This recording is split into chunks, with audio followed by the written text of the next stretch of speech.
Buenas tardes a todos y a todas. Es para el Centro de Fe y Culturas un motivo de profunda satisfacción poder estar esta tarde con ustedes y compartir lo que ha venido siendo un fruto de la reflexión de este centro durante los últimos 3 meses, 4 meses. Podríamos decir que queremos ofrecer a todos ustedes unas ideas, una interesante reflexión que puede ayudarnos muchísimo a vivir los momentos que en este momento todos enfrentamos y que nos podrían abrir un futuro completamente distinto. En verdad, tenemos que reconocer que estamos viviendo algo muy grave. La pandemia, que nos ha llevado a todos al confinamiento y a la suspensión de la economía durante un buen tiempo, es un fenómeno profundamente grave. El número de fallecidos y la crisis que vive el sistema de salud en el país y en el mundo es realmente explícita para manifestarnos a todos nosotros que estamos viviendo un momento sin precedentes en la humanidad. Es como si todos nosotros estuviéramos en este momento siendo llamados a vivir un momento de profunda reflexión y de cambio. No hay duda que hemos tenido que recurrir a situaciones totalmente imprevistas. No solamente se suspendieron muchos planes, proyectos y planeaciones para el año 2020. Nuestros estados han tenido que recurrir a medidas de emergencia para atender la gravedad de la situación.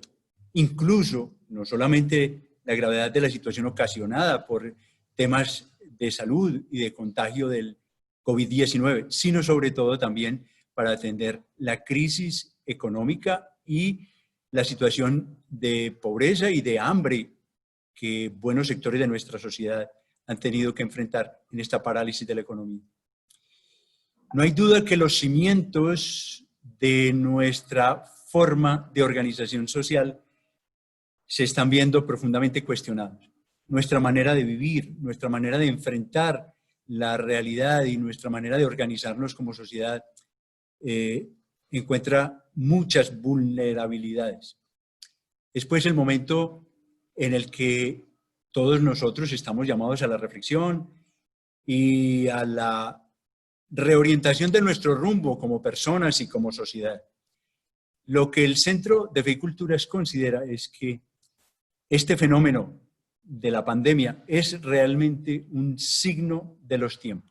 Lo llamamos así con este concepto porque creemos que este hecho, en verdad, este hecho histórico, conlleva en sí mismo un conjunto de elementos profundamente significantes capaces de interpelar nuestra conciencia y de hacernos reflexionar hasta el punto de ser necesario la adopción de actitudes nuevas, de profundos cambios en nuestra manera de vivir. Creemos que no podemos pasar por encima de todo lo que estamos viviendo sin haber sacado algunos aprendizajes. Es la actitud más inteligente que podría tener o que podríamos tener todos colectivamente como seres humanos. Aprender de lo que estamos viviendo y lograr algunos aprendizajes que el día de mañana, cuando logremos superar esta crisis que vivimos, podamos efectivamente dar inicio a una nueva normalidad, una nueva realidad. No podemos concebir lo que estamos viviendo simplemente como un paréntesis y volver irracionalmente a los mismos errores o dificultades que vivíamos en el pasado. El Centro de Fe y Culturas hizo pues esta reflexión y quiere ofrecer a la sociedad para la discusión, para el análisis, para el aprendizaje, para la reflexión común que todos nosotros podemos hacer personal y colectivamente con otros, una reflexión que nos lleve a la transformación de nuestra cultura de vida, a transformar nuestras culturas para que podamos dar origen o un amanecer a una sociedad diferente que transforme nuestra manera de relacionarnos. Sin duda, a una sociedad que exprese mejor los sueños de todos. Una sociedad más justa, más fraterna, más solidaria, una sociedad donde tanto sufrimiento no sea tan generalizado. Quiero pues darle la bienvenida a esta reflexión que contiene 7 aprendizajes. Ha sido pues fruto de una reflexión colectiva y queremos ofrecerlos para que cada uno de ustedes pueda también someterlo a la reflexión, a su confrontación personal, a su enriquecimiento y sobre todo a la transformación de nuestras propias actitudes. Muchísimas gracias y bienvenidos. Muchas gracias a usted también, padre, y le damos entonces la palabra a la trabajadora social Margarita Inés Restrepo, quien nos hablará de su primer aprendizaje. Somos muy frágiles. Doctora Margarita Inés. Un saludo muy especial para todos, esperando que ustedes, sus familias, sus seres queridos estén muy bien. Un saludo muy especial. Y que tengamos el espíritu y el corazón dispuestos a esto que vamos a escuchar tan importante, que es el resultado, como decía el padre Gabriel, de una reflexión colectiva. Mi tarea es el aprendizaje 1. Somos muy frágiles. Creo que todos lo tenemos clarísimo. La pandemia reveló o develó, como queramos decirlo, nuestra gran vulnerabilidad, nuestra gran fragilidad, y ha demostrado que no hay geografía o territorio, no hay ser humano que sea totalmente inmune o que carezca de alguna afectación, que ni el lugar donde vivimos, ni el clima, ni la condición económica, ni la clase social, ni la edad, el género, el nivel educativo, la raza, las creencias, la religión, el nivel o grado de poder que tenga cada ser humano, nada nos hace poderosos o exentos de afectación. A todos esto nos tocó, yo digo que es como que nos hubieran dado una palmadita en la cara o a veces una cachetada, que nos tocó la mente, el corazón y que nos ha hecho reflexionar muchísimo durante todo este tiempo del confinamiento, de la cuarentena. Y de alguna manera nos impactó a unos en la parte económica, a otros en la situación familiar, a otros en la salud, de infinitas maneras, y nos demostró que somos una pequeña, muy pequeña porción del planeta, que existen muchos seres vivos en esta tierra y que pese a los adelantos técnicos y científicos, no tenemos el poder sobre la naturaleza ni sobre estos acontecimientos, que incluso podríamos desaparecer como especie. De hecho, ya el planeta ha vivido sin nosotros y no ha tenido la especie humana, y nuestro querido planeta azul puede existir sin los seres humanos. Eso indica que no estamos completamente seguros, por tanto que no nos queda ni siquiera lo que tenemos, lo único que nos queda es lo que somos, nuestra esencia, nuestro ser, lo que tenemos por dentro, lo que hemos recogido a través de todas estas experiencias de los años que tenemos. Esta situación inesperada pues nos llevó a volver al origen, a volver a lo elemental, a volver a la esencia, a volver a lo fundamental, a ser humildes y a entender que somos seres interdependientes, que no estamos solos, que necesitamos de los otros, que tenemos que interactuar y que tenemos que valorar muchas cosas de los demás. El trabajo de un campesino en cualquier lugar en Boyacá o produciendo cebolla o a un cultivador de arroz o a una familia que cría gallinitas. Sin ellos no podríamos tener alimentos y son seres que a veces hemos menospreciado, no hemos valorado. Sin los que clasifican en una central mayorista, en una central de abastos, en un supermercado, el que clasifica en una tienda de barrio para podernos hacer llegar esos alimentos, también lo necesitamos. El que nos los trae a la casa o nos facilita el acceso a ellos. O sea, hemos encontrado que hay infinidad de seres muy cercanos a nosotros, sin los cuales no podríamos tener una vida digna, tener un bienestar, tener una tranquilidad, tener una alegría en nuestro hogar. Y todo eso nos lleva a una reflexión de que dependemos siempre de otras personas, no somos autosuficientes. Los gobernantes, los tomadores de decisiones, los empresarios, las personas más sencillas y humildes que están junto a nosotros son los que nos garantizan la supervivencia. Ya el padre Francisco de Rú en alguna ocasión dijo nos creíamos invencibles y realmente no somos invencibles, somos completamente frágiles.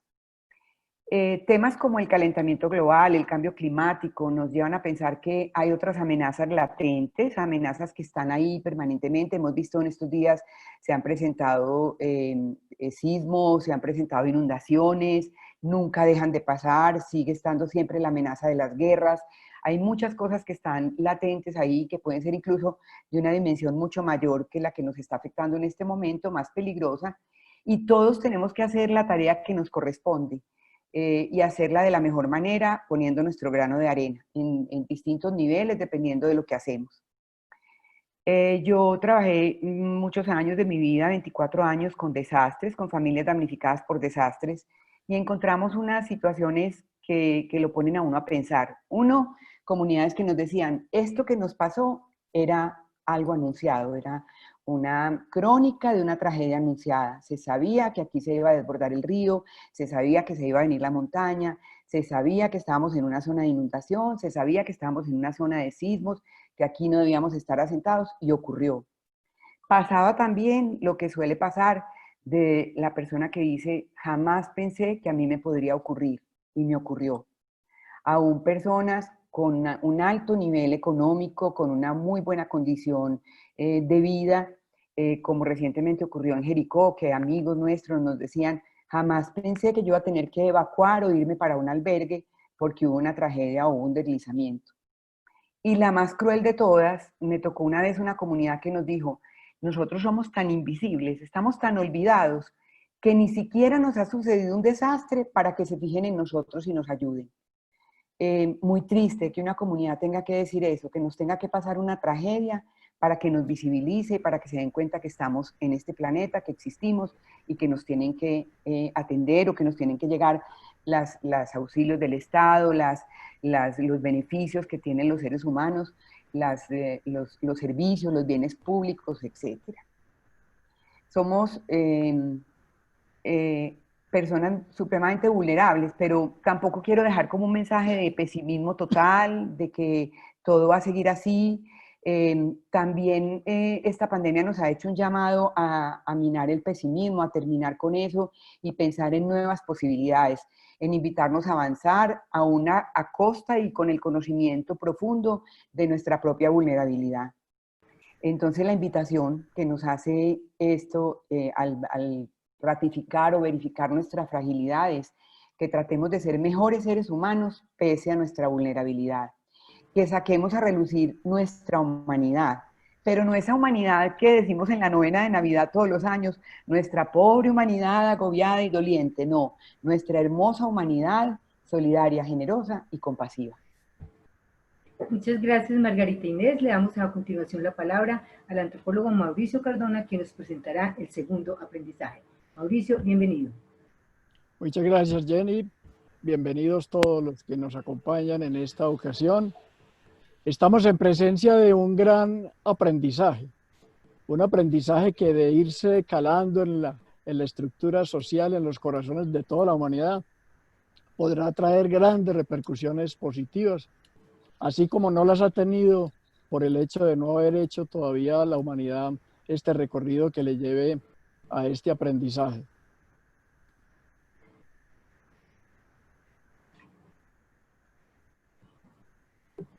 El aprendizaje al que nos estamos refiriendo reza en el documento que hicimos: pertenecemos a una sola humanidad.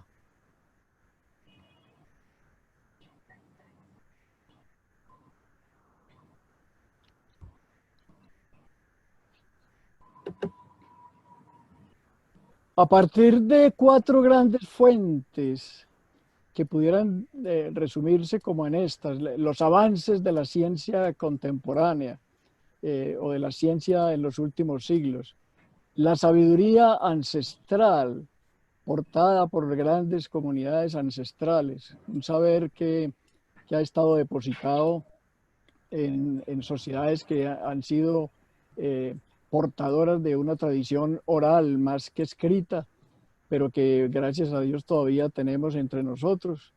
Nos está ayudando a entender que pertenecemos a una sola humanidad.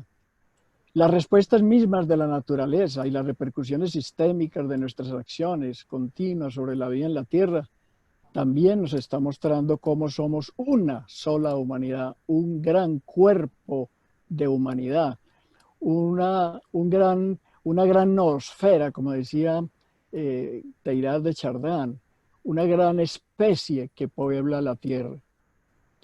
Y a partir también de nuestras propias experiencias, las intuitivas, aquellas que nosotros nos estamos dando cuenta desde el corazón, nos están ayudando a entender, a darnos cuenta que pertenecemos a una sola humanidad y que ésta pertenece a un gran macrosistema y que ese gran macrosistema es una unidad de la Tierra con todo lo que contiene, del sistema planetario, del cosmos entero. Que la acción creadora continua del impulso creador que nos tiene aquí tiene un origen común y todos pertenecemos a esa familia. Hoy en día el pensamiento holográfico nos está permitiendo entender muy bien todo lo que significa y todas las implicaciones que tiene esta concepción de que pertenecemos a una sola humanidad. Entonces, por ello en el documento decimos ideas y ofrecemos ideas, cuando ustedes ya lo estudien con calma, como las siguientes.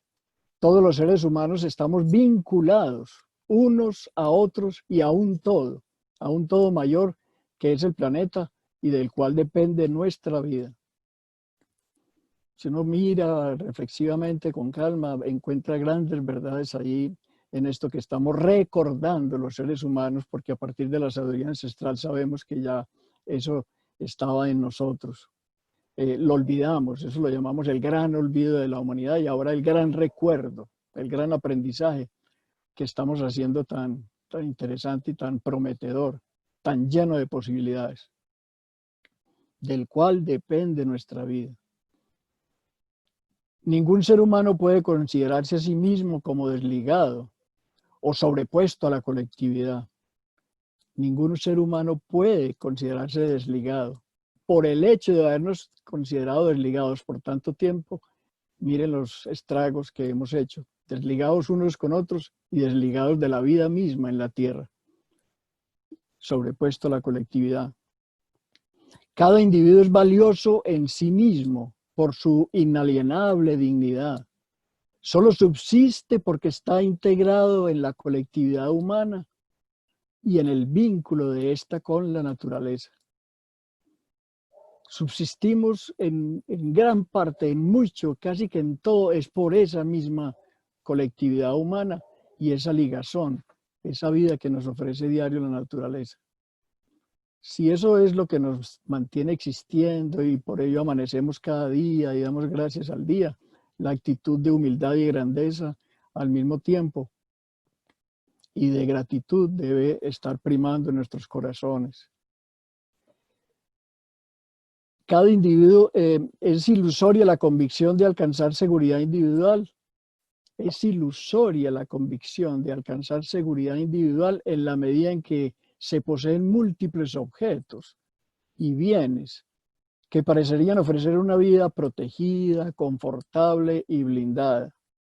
Lo que estamos diciendo en el documento es que ese materialismo, ese consumismo que nos ha caracterizado por unos recientes siglos, no nos hace mucho más grandes, ni nos hace más seguros, ni nos hace sentirnos felices. Entonces, estas frases que estamos ofreciendo en el documento, estos pensamientos, ofrecen grandes repercusiones, tienen grandes connotaciones y solicitamos que los miremos con calma. Porque todo lo otro y la naturaleza entera está garantizando nuestra existencia. Y además porque esa existencia de los demás, de todos, en sí mismo, en esa unidad que somos, tiene valor y ofrece un gran sentido para la vida. Por ello, actitudes como el egoísmo, el egocentrismo, etcétera, perjudica a todos. Como es un solo cuerpo, una colectividad natural, la humanidad entera y la vida en el planeta, al perjudicarnos a unos, a otros, nos estamos perjudicando todos. Cuando te perjudico a ti, cuando tú me perjudicas a mí, estás perjudicándote a ti, yo me estoy perjudicando a mí. Somos un cuerpo doliente en ese sentido, o un cuerpo sintiente y glorioso que puede avanzar dentro de esas posibilidades.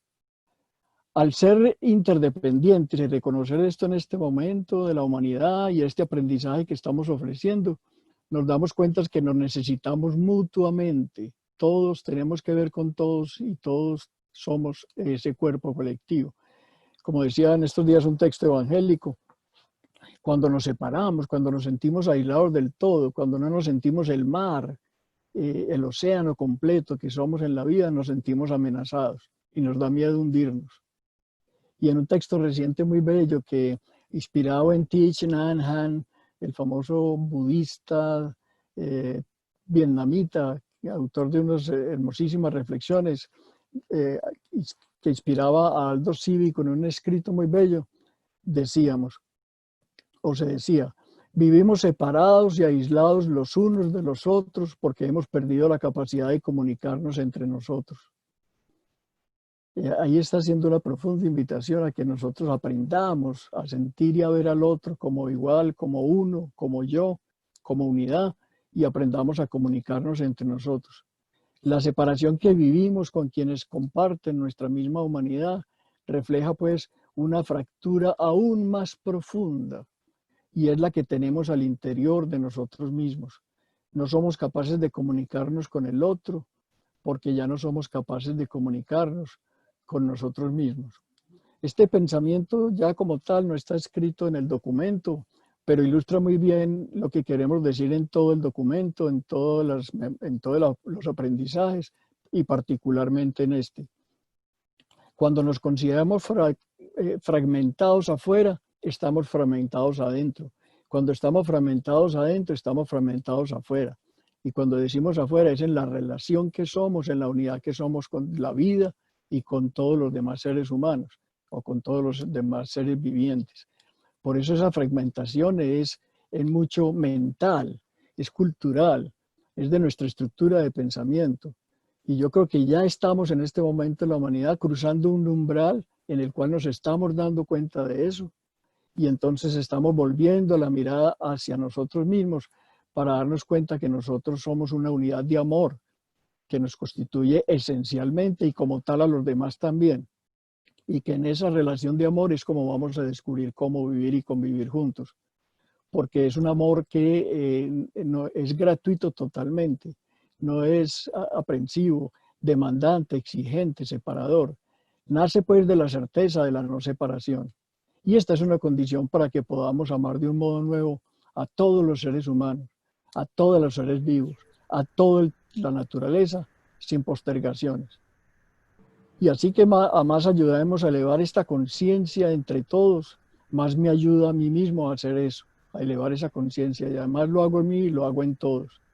Si impido hacerlo al otro, disminuyo a mí mismo y nos disminuimos todos. Estos aprendizajes, pues, que siguen a continuación, se inspiran en mucho en este reconocimiento de nuestra una humanidad a la que pertenecemos. Muchas gracias y continuemos la presentación. Muchas gracias, Mauricio, y dejemos que sea también una antropóloga, Olga Lucía Ramírez, quien nos presente el siguiente aprendizaje. Olguita, bienvenida al micrófono.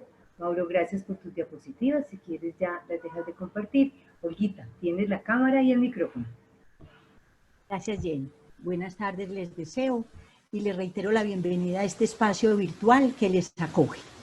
El aprendizaje 3 afirma: acertamos al reconocer y aceptar la verdad de los hechos. De este aprendizaje voy a subrayar algunas ideas. Para empezar, podríamos afirmar que hay hechos, verdades incontrovertibles. Por ejemplo, los efectos devastadores de la pandemia con miles de muertos en el mundo, o el agravamiento del hambre de millones de personas, o las catástrofes naturales, consecuencias del calentamiento global. Y sin embargo, hay quienes rechazan estas incontestables realidades, lo que nos pone delante de un drama mayor de la sociedad contemporánea: la incapacidad de aceptar la verdad de los hechos por defender intereses particulares. Y hay un ángulo de esa tendencia que agrava el problema. Crece la actitud de dar crédito a aquellos con quienes simpatizo, de declarar equivocados y hasta enemigos a quienes no comparten mi propia opinión. Y entonces la fidelidad a una figura, a un partido, llevan a la incondicionalidad, a renunciar al discernimiento. Las redes sociales y muchas veces los medios de comunicación son proclives a propiciar dicha ceguera. Nos encontramos con una sociedad que prescinde de buscar la verdad. Y también a nivel personal se renuncia a examinar la información críticamente para conocer la verdad de los hechos. Y llegamos al autoengaño.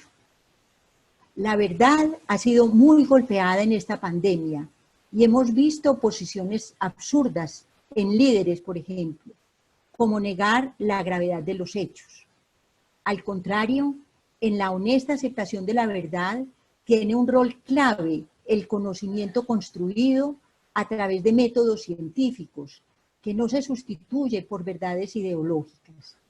Y adicionalmente, llegar a la verdad requiere del diálogo de saberes. Por eso, el conocimiento científico debería entrar en diálogo con las sabidurías ancestrales y con otros conocimientos que están presentes en la sociedad. Al respecto, el Papa Francisco en Laudato Si plantea: la verdadera sabiduría, producto de la reflexión, del diálogo y del encuentro generoso entre las personas, no se consigue con una mera acumulación de datos. Hasta aquí el Papa. Ubicar la búsqueda de la verdad como un alto propósito de la humanidad es una cuestión hoy de vida o muerte y tiene profundas implicaciones éticas. Frente a los hechos, siempre deberíamos preguntarnos qué pasa, por qué pasa, cómo pasa, y cuando esos hechos ponen en peligro la vida o los valores que deben orientar a una sociedad, es justo que nos preguntemos, ¿y cómo se puede transformar tal realidad? El hecho es que esta aspiración a la verdad, necesaria en medio de la pandemia, es un aprendizaje en todos los asuntos. Por ejemplo, para la cuestión de la paz, en el Centro de Fe y Culturas hemos planteado que la verdad es un paso que tenemos que dar como sociedad, subrayando la importancia de la verdad como un bien público, un derecho y un deber para explicar por qué la vida y la dignidad fueron y siguen siendo arrasadas en este país. Esta búsqueda de la verdad frente a realidades tan diversas nos invita a participar en el diálogo de perspectivas y de saberes con quienes se esfuerzan en establecer la verdad de los hechos. Así actuamos con sabiduría. Finalmente, reiteramos que frente al COVID y a los más diversos problemas, acertamos cuando reconocemos y aceptamos la verdad de los hechos. Olga, muchísimas gracias a ti y también gracias pues, a los que antecedieron que no se les había dado. Bueno, démosle entonces la palabra y el micrófono a la abogada Carolina Uribe, quien nos explicará el próximo aprendizaje. Carolina, bienvenida. ¿Cómo están? El aprendizaje número 4 es sumamente importante. No debe haber excluidos en la sociedad. Nuestra sociedad se ha habituado a la existencia de personas, sectores sociales, regiones y ciudades que carecen de acceso a múltiples beneficios, bienes y avances culturales. La inequidad en las oportunidades, la desigualdad e incluso el racismo se han consolidado como fenómenos que terminan siendo aceptados por todos. Desde el punto de vista ético, estas y otras formas de exclusión son realidades realmente inaceptables e intolerables. También desde el punto de vista de la seguridad ciudadana, son situaciones que incuban una tragedia colectiva que tarde o temprano nos amenaza a todos. Aunque estos fenómenos eran conocidos, la cuarentena que nos ha exigido la pandemia nos ha permitido tomar mucha conciencia de su gravedad. Por un lado, hay miles de personas que sin ingresos y sin excedentes se ven en la imposibilidad de asumir el confinamiento, pues tienen que salir a buscar su sustento diario. De otro lado, el trabajo remoto y la educación virtual y este tipo de eventos son posibles para algunos sectores, pero no lo son para muchos otros. Y para miles de estudiantes que en este momento no les ha sido posible conectarse y continuar con su educación. Esto sin hablar de miles de carencias de los sistemas de salud, de regiones apartadas que no tienen hospitales, que no tienen insumos hospitalarios y que no tienen cómo atender a todos los contagiados de la pandemia. Toda esta situación supone un desafío ético. Debemos mirar estos hechos como un llamado que brota de este momento histórico para desplegar de un modo colectivo y más eficaz, cuidar la vida y proteger la salud, trabajar sin destruir el planeta y sobre todo distribuir más equitativamente los recursos económicos. Se requieren nuevos pactos sociales que hagan posibles estructuras sociales y económicas equitativas y distributivas que garanticen la calidad de vida y las oportunidades para todos. Este es un gran desafío ético cuyo alto propósito es lograr sociedades incluyentes.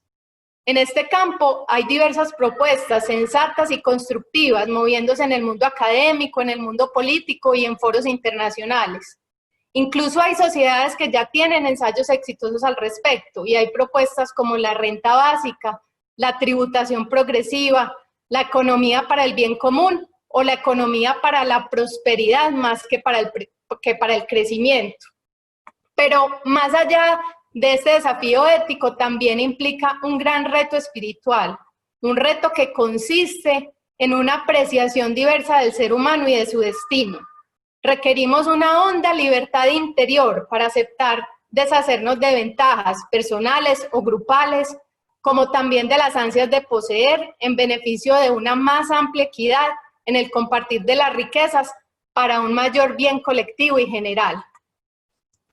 Con respecto a este aprendizaje, quiero llamar la atención sobre la reflexión que necesariamente debemos abordar sobre la renta o el ingreso básico. Este es un tema que se viene estudiando desde hace muchos años y quiero citar dos autores en particular que los invito a revisar. Uno es Atkinson en su libro Inequality, What Can Be Done, que tiene 15 propuestas concretas y dentro de ellas quiero resaltar la propuesta del subsidio infantil que sugiere Atkinson, que es muy interesante, pero que supone retos de cómo garantizar que ese subsidio que se le dé a los niños realmente llegue a los niños y los beneficie. O la manera como Atkinson aborda el ingreso básico, que propone un ingreso por participación, que supone de todos los miembros de la sociedad un aporte, bien sea de trabajo o que estén estudiando o que se dediquen a un voluntariado en beneficio de la sociedad y en contraprestación recibirían un ingreso de participación. Pero realmente quiero llamar la atención sobre el abordaje que hace de este tema Luigi Ferrajoli en su Manifiesto por la Igualdad. Ferrajoli hace un análisis muy profundo y nos invita a ampliar el alcance del derecho a la vida. El derecho a la vida no lo debemos entender solamente como una libertad negativa de que las otras personas no me hagan daño. Siempre hemos entendido la supervivencia como una fase de iniciativa individual, pero en este momento el trabajo no es asequible para todos, todos no tenemos las mismas oportunidades. Entonces él nos invita a incluir dentro del derecho a la vida el derecho a sobrevivir e incluir eventualmente esta renta mínima básica como una garantía esencial del derecho a la vida. Creo que es un abordaje muy interesante que por lo menos debemos discutir, preguntarnos y eventualmente llegar a conclusiones. Finalmente, como la idea es darles un mensaje de esperanza, creo que en el mundo corporativo se han dado avances muy importantes y particularmente quiero citar el Business Roundtable que se celebró en Estados Unidos en agosto del 2019, donde se llegó a una redefinición del propósito de las corporaciones. Esta reunión que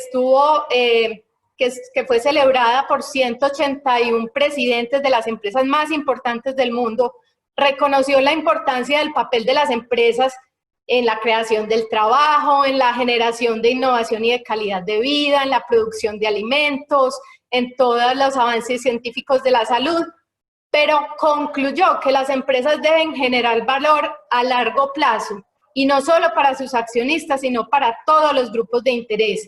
Y dentro de los grupos de interés deben incluir a sus clientes, llevándoles la solución a sus necesidades, deben incluir a sus empleados con una compensación justa, capacitándolos, dándoles entrenamiento y tratándolos con dignidad. Deben incluir a sus proveedores, celebrando negocios justos, equitativos y éticos, y deben incluir a la comunidad en general, cuidando el medio ambiente y generando desarrollo social. Creo pues que tenemos motivos para ser optimistas y para seguir trabajando en este tema de la desigualdad y de tener una sociedad muy incluyente. Podemos seguir con el próximo. Gracias, Carolina, por estas explicaciones. Ya veo que van surgiendo preguntas de este tema de la renta básica que están quitando a muchas personas. Ya habrá pues un momento para hacerte la pregunta y que nos la respondas. A continuación escucharemos entonces al magíster en educación, Rubén Fernández Andrade, subdirector del Centro de Apicultura, quien nos va a presentar el siguiente aprendizaje. Bienvenido, Rubén. Buenas tardes a ti, Jenny, a los compañeros que están aquí en esta conversación y a todas las personas que nos escuchan.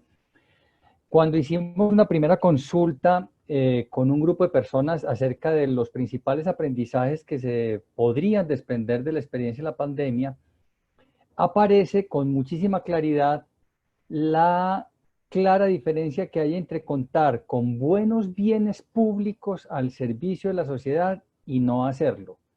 En particular, con contar con un bien público intangible que es fundamental, que es tener buenos gobiernos o buenas personas, buenos líderes que están al frente de esos gobiernos. Hemos tenido y constatado experiencias absolutamente problemáticas, líderes de la mayor importancia en el mundo que se automedican, que se declaran inmunes al contagio o cosas de este estilo, pero también hemos presenciado experiencias, sobre todo de mujeres, al frente de gobiernos preocupadas por anticiparse a los problemas, por salir adelante a las dificultades y por reenfocar la sociedad por senderos de progreso, por senderos de bienestar para la mayoría de las personas. Esto de tener y contar pues con buenos gobiernos nos remite a un tema que es muy anterior y al que incluso pues ya alguien tan famoso y tan antiguo como Aristóteles lo comentaba en algún momento, es la política. La política entendida como aquella actividad humana que se encarga de los problemas comunes, de los temas de interés común, de aquellas cosas que nos atañen a todos de una forma u otra. Pues bien, tener buena política, construir una buena política en la sociedad hace parte de esos retos que tienen que lanzarnos hacia construir buenos gobiernos. Y ahí es muy importante clarificar o identificar que en la buena política intervenimos todas las personas, cada hombre y cada mujer que en este momento nos está viendo tiene todo que ver. A veces la tentación de decir es que yo no soy político, yo no me meto en política, a mí la política no me interesa, esa es ya una posición política. La buena política es aquella que ejercen ciudadanos y ciudadanas que se preocupan de verdad por el bien común. Y en particular eso tiene que ver con dos grandes problemas, por plantearlo de manera sencilla. Del lado de los ciudadanos y ciudadanas, de elegir bien, de ejercer control ciudadano de la gestión pública, de pagar sus impuestos cuando eso toca, de hacer las tareas que la colectividad requiere o que la sociedad requiere precisamente para producir y mejorar los bienes públicos. Ejercer bien la ciudadanía, que es un problema tuyo como mío, es una responsabilidad indelegable, es una responsabilidad que todos tenemos que asumir como propia. Y en el otro lado está el de los gobernantes o incluso más allá de toda aquella persona que cumple un papel de liderazgo en la sociedad. Tendría que tener la capacidad, esta pandemia lo ha demostrado, de saber que su actividad tiene que estar dirigida principalmente a producir y fortalecer bienes públicos. Incluso en muchas oportunidades por encima del interés egoísta particular. Esto de contar como sociedad con buenos instrumentos para la gestión de las cuestiones colectivas, hace la diferencia entre la vida y la muerte. Por ejemplo, tener un buen sistema de salud, que es un bien público, tener un buen sistema de salud o un buen sistema de educación o tener un buen sistema de movilidad es la diferencia entre que haya personas que mueren rápidamente, mueren en soledad o mueren en la situación más angustiosa, o personas que se salvan porque tienen la posibilidad de ser atendidas de una manera adecuada. Esto de volver a la política como la preocupación por los problemas de interés colectivo es uno de los grandes aprendizajes de esta pandemia. Y ese aprendizaje nos implica a cada uno de nosotros, a cada una de las personas que estamos viendo esta conversación en este momento. Por eso para nosotros como centro era muy importante en este texto destacar que la pandemia, que la manera como la humanidad ha tenido que ponerse frente a ella, indica y nos vuelve a tocar una campanita que ya Aristóteles tocaba muchos siglos antes de Cristo. Esa campanita es: hay que preocuparse por las cuestiones públicas, hay que preocuparse por el interés común. Gracias. Gracias a ti, Rubén, y vamos entonces a darle paso al siguiente aprendizaje que estará a cargo de la psicóloga Melissa Gómez. Bueno, muy buenas tardes para todos. Me alegra mucho que quienes están, pues nos podamos encontrar en este rato. Permítanme un segundo, les voy a compartir aquí un par de diapositivas y pues perderán a mí, pero pues me seguirán escuchando. Este sexto aprendizaje, decisión y acción desde la ética del cuidado, nos conecta con una posibilidad, con la posibilidad de darnos cuenta de algunas realidades, de tomar conciencia de algunas realidades, y me voy a centrar en cuatro de las muchas que aparecen en el texto. La primera de ellas es reconocer el lugar exterior e interior desde el cual afrontamos la pandemia, es decir, el espacio físico, las personas con las que pudimos afrontar este tiempo, las posibilidades, la posibilidad de empleo o no, la posibilidad de contar con unos recursos para quedarnos con tranquilidad cuidándonos en casa o de no contar con ellos. Y si vamos a los lugares interiores, esto puede tener que ver con la serenidad con la que pudiste afrontar este momento, esperando entender poco a poco lo que estábamos viviendo, o el temor, o haberte conectado con los temores que hay adentro de cada uno de nosotros, o habernos conectado con la incertidumbre, que en parte tiene que ver con aquellas posibilidades o no de tener los recursos necesarios para vivir con tranquilidad, y también tendrá que ver con las capacidades interiores con las que asumimos e interpretamos la vida. Y esto es muy importante porque cuando nos ponemos de cara a la realidad y nos damos cuenta de ello, pues también vamos tomando conciencia desde donde afrontamos la vida. Una segunda cuestión o realidad es la conciencia de pertenecer a un sistema. Ahorita Mauricio Cardona en el segundo aprendizaje pues lo profundizaba más.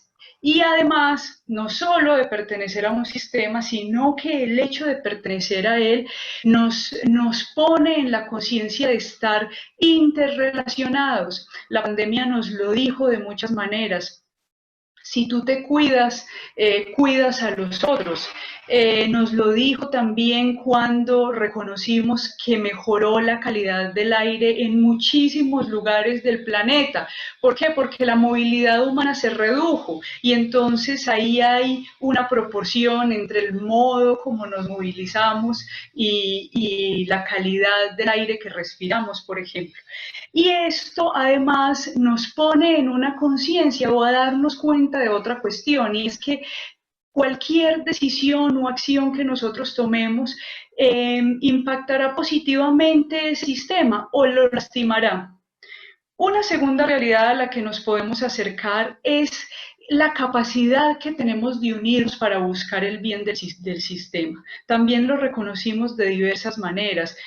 personas, grupos, instituciones, asociaciones que se juntaron para arropar a diversidad de personas carentes de algunos recursos y para arroparlas también psicológicamente. De otro lado, organizaciones que se veían a punto de cerrar, pues se pusieron de acuerdo colectivamente para rebajar salarios, de modo que ganara la organización, pero al mismo tiempo los empleados pudieran contar con un mínimo básico para sobrevivir. Ahora, si vemos el sector político, pues en la pandemia pudieron, digamos, unirse para tomar decisiones de bienestar para la ciudadanía. Y un cuarto punto es darnos cuenta que lo público y lo privado puede y debería estar al servicio de la dignidad humana y sobre todo en relación muy consciente con el medio natural que somos, porque somos naturaleza cada uno de nosotros. Y para este puntico quisiera tomar un trozo del texto que dice: ello implicará un claro empeño por una economía no basada en el incremento del consumo, menos competitiva en función del lucro de capitales y más social en la distribución de los excedentes, más estructurada a partir de energías renovables y con mayor capacidad para reciclar los sobrantes. Y eso pues es solo una parte de la necesaria interdisciplinariedad que tiene el cuidado en este aspecto. Y una vez nos damos cuenta de las realidades, tomamos conciencia, las vemos, el cuidado requiere de nosotros un paso más allá. O sea, cuando nos ponemos en el marco del cuidado, requiere de nosotros no solo darnos cuenta, no solo ver, también requiere decisión. Y aquí es donde empieza la complejidad de darnos cuenta. Cuando un niño llega a una familia, esa familia toma o no la decisión de cuidar a ese niño. Y cuando toma la decisión viene el otro paso, y es actuar en consecuencia a esa decisión tomada. Y eso se ve en los actos. Y entonces le dan alimento al niño y entonces lo asean, y si esa familia es, digamos, psicológicamente sana, pues hace que ese niño se sienta amado, protegido, que tiene alrededor de sí un lazo amoroso que le permite tener seguridad. Y esto se los digo para finalmente terminar con que la ética del cuidado y esta pandemia nos están devolviendo a cuestiones tan simples como exigentes, y es la cuestión del cuidado. Y cada uno de los que estamos aquí, que nos estamos encontrando en estos momentos, y si alguno verá este video nuevamente, podrá devolverse a sus primeros segundos, días, meses, años de vida y reconocer que si no fuera por el cuidado, una cosa tan simple, y vuelvo a repetir, al mismo tiempo tan exigente, la vida hoy aquí no podríamos estarnos encontrando. Es decir, el cuidado es ineludible y es una acción sin la cual no podríamos seguir existiendo como humanidad, y nuestra tarea como seres humanos de cuidar creo que sería fallida. Muy bien, Jenny, gracias.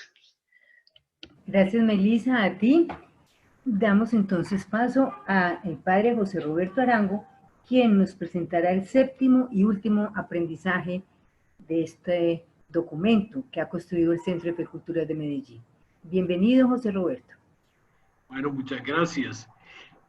Antes de comenzar con este séptimo aprendizaje, me permito, ya que llegamos al último aprendizaje, resumir brevemente, a manera de flash, los aprendizajes anteriores, como con palabras claves que nos van a ayudar a entender el sentido y la profundidad del séptimo aprendizaje.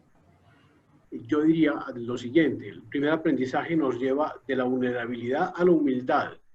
El segundo, a la unidad, porque somos uno, una sola humanidad. Tercero, nos lleva a la verdad y a la aceptación de la realidad. Luego tenemos la no exclusión y la compasión. Enseguida, una mirada al bien común, lo público como el bien común, mirando el bien común siempre. Y finalmente, lo que nos acaba de comunicar Melissa, la ética del cuidado. Toda esta estructura que acabamos de ver solamente tiene sentido precisamente por este séptimo aprendizaje, que está inherente a todo. La vida interior es el eje de la transformación. Lo que estamos viviendo y lo que queremos vivir como fruto de los aprendizajes de la pandemia dependen de nuestra vida interior, que se concretiza en una actitud generosa y en un descentramiento de sí mismo.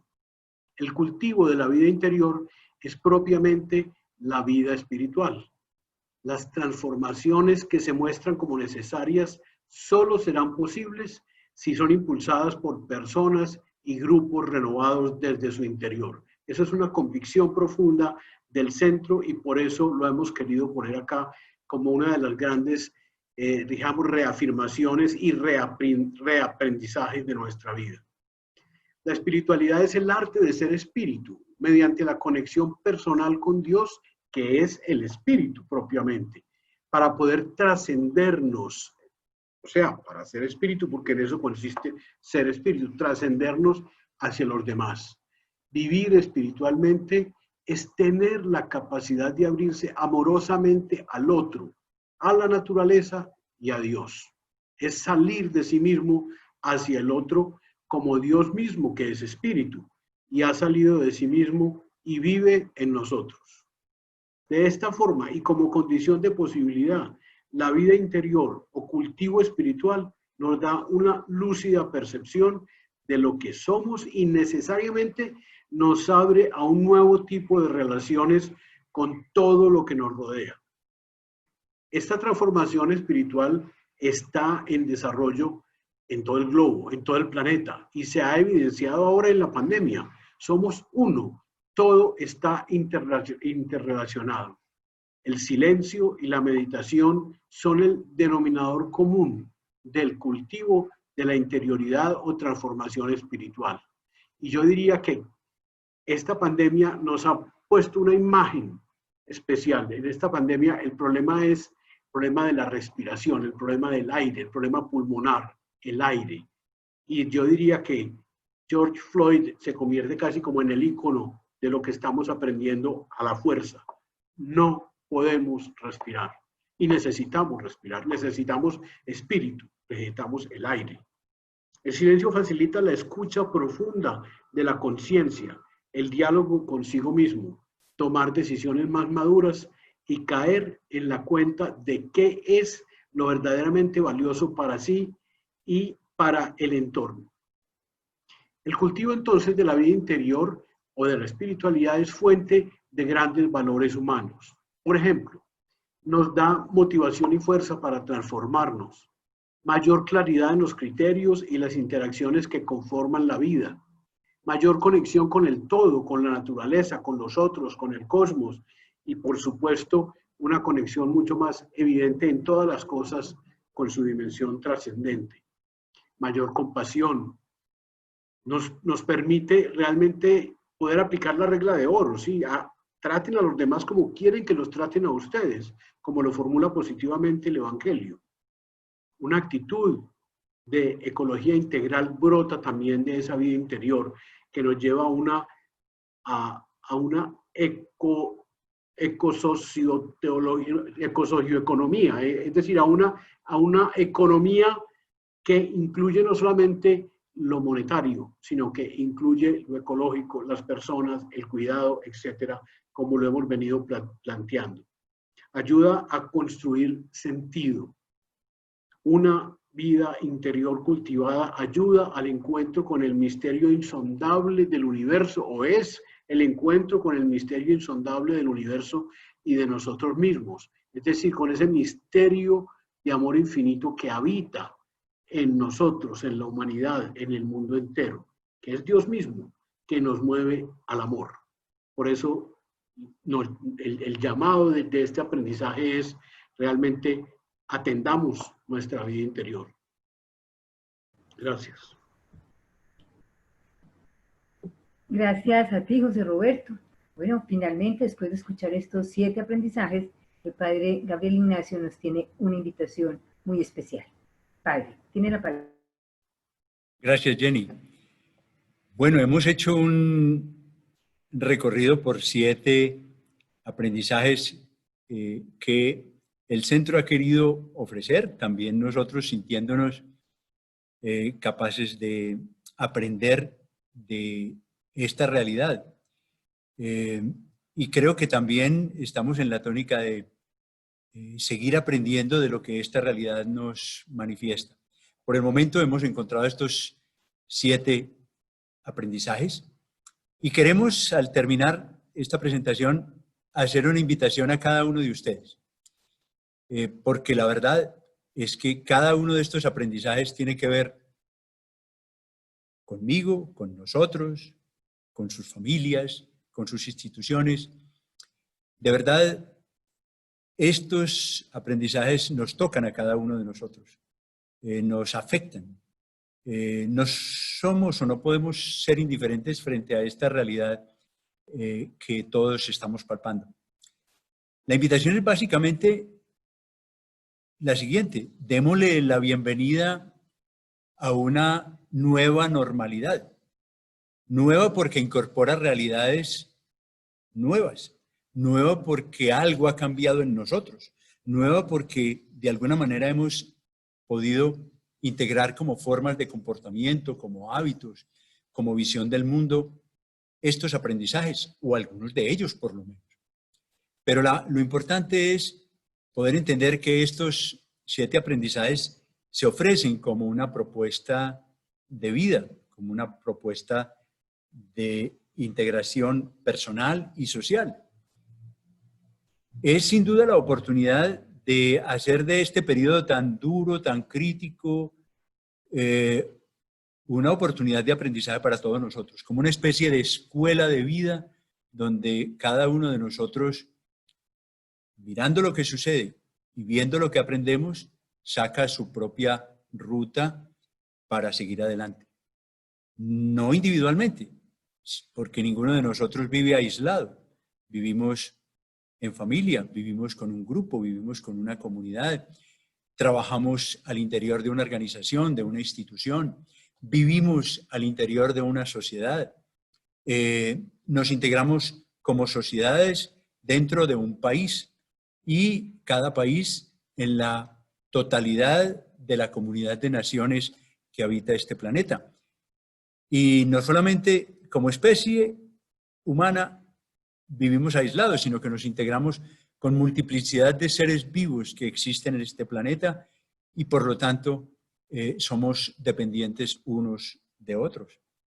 Pues bien, estos aprendizajes tocan nuestra vida y la invitación es para que hagamos una ruta, cada uno de nosotros, delante de estos aprendizajes y quizás pudiera servirnos incluso de examen cotidiano, de qué manera estamos buscando entendernos con los demás de forma equitativa, de forma respetuosa, de forma digna. Hemos sido testigos todos de ejemplos maravillosos de solidaridad, de generosidad, de creatividad, de nuevas prácticas de bioseguridad, de cierta disciplina social. Hemos visto ejemplos enormes de mayor cuidado personal y colectivo. Hemos incluso asumido formas de cierta austeridad porque hemos tenido que reducirnos a vivir con lo esencial en muchos casos. Y hemos percibido que no necesitamos tantas cosas. Se trata pues de inaugurar una nueva época, una nueva humanidad, un nuevo periodo. Se trata de humanizar y de realzar toda forma de vida existente en este planeta. Humanicemos este planeta.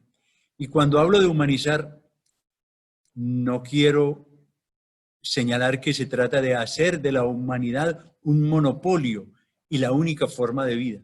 Se trata de llenar de compasión, de misericordia, de bondad en la relación que establecemos en el planeta, nuestro contacto con todos los seres. Hay un desafío para cada uno de nosotros, sin duda. Y esto cada uno lo puede realmente vivir en su lenguaje, en su escucha, en su capacidad de utilizar y de reciclar tantos objetos que son necesarios para nuestra vida, en la aceptación de los demás, de los otros, en la capacidad de relacionarnos con otros sin juzgar a nadie, intentando cada vez más entender su verdad y su perspectiva. En fin, y en el horizonte profundo del cuidado de la naturaleza. Pero también todo esto, como lo hemos visto, no se logra si no hay una fortaleza interior que nos mueva en esa dirección. Ahí está pues para cada uno de nosotros la tarea. Si reflexionamos, si hacemos un poco de silencio sobre esta realidad que vivimos y pensamos cómo salir de ella mejores que lo que éramos antes, sin duda habremos aprovechado notablemente esta situación de crisis que a todos nos afecta y que es tan dolorosa. Muchísimas gracias. Este documento, termino con esto, ofrece 7 aprendizajes. Permítanme una comparación. El pueblo de Israel, cuando salió de Egipto, esto lo conoce todo el mundo, o mucha gente que está habituada a los términos bíblicos. Cuando salió de Egipto, se propuso 10 mandamientos para no repetir el modelo de esclavitud que vivían en Egipto.